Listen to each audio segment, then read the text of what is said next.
Many factions claim that they knew of the attacks that claimed the lives of hundreds of innocent Sri Lankans during Easter Mass. Now, if these people were aware of these attacks, could they not have saved the lives of the more than 300 victims? Documents purporting to display prior knowledge of authorities on an attack at a number of important churches in Colombo and the office of the Indian High Commissioner were in circulation during the past few days.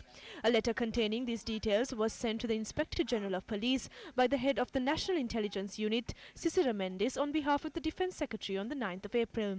The letter sent by Cicero Mendes states that attacks may take the form of suicide bombings, shootings, stabbings and truck attacks.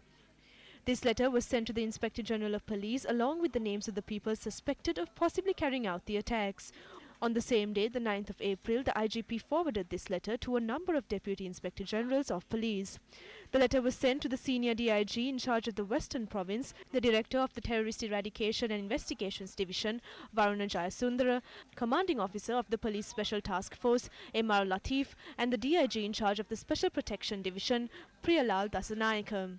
Ministers and MPs during the past few days claimed that Priyalal Dasanayake had forwarded this letter to directors of divisions functioning under his purview. However, speaking to foreign media, the Secretary of Defence had this to say. We never expected an attack of this magnitude, but to that not to this extent. It did say isolated, maybe 2 attacks here and there and various things. We never expected it to be so big. Meanwhile, The Hindu reported that the National Investigation Agency had specific intelligence on the serial blasts in Sri Lanka. The report says, quote, while examining an Islamic State sympathizer in Tamil Nadu 6 months ago, investigators got to know of the terror plot and alerted the authorities concerned to pass on the information to Sri Lanka, unquote. Confirming this to The Hindu on April 22nd, a senior police officer said there was clear information on the plan to trigger blasts, which was communicated to Sri Lanka through diplomatic channels. Speaking to CNN, non-cabinet Minister of Economic Reforms and Public Distribution Dr. Harsha De Silva said the US and India warned of imminent attacks before the Easter bombings. Minister, can you tell me which foreign intelligence briefed you? Can you tell me how you got the information? From what I understand, it came from both India and the United States. That's what I hear.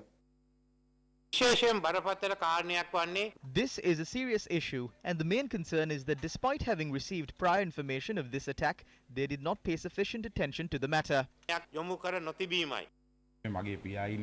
My father has been hospitalized at Navaloka for the past 3 weeks. He phoned me last night and asked me not to attend church, as he had heard of such things.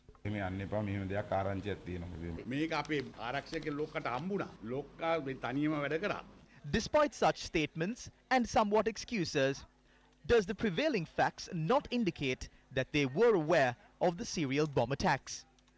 If they were aware in this regard, should they have not taken the necessary measures to prevent such ruthless attacks from taking place? Is this not their responsibility to ensure the security of the general public?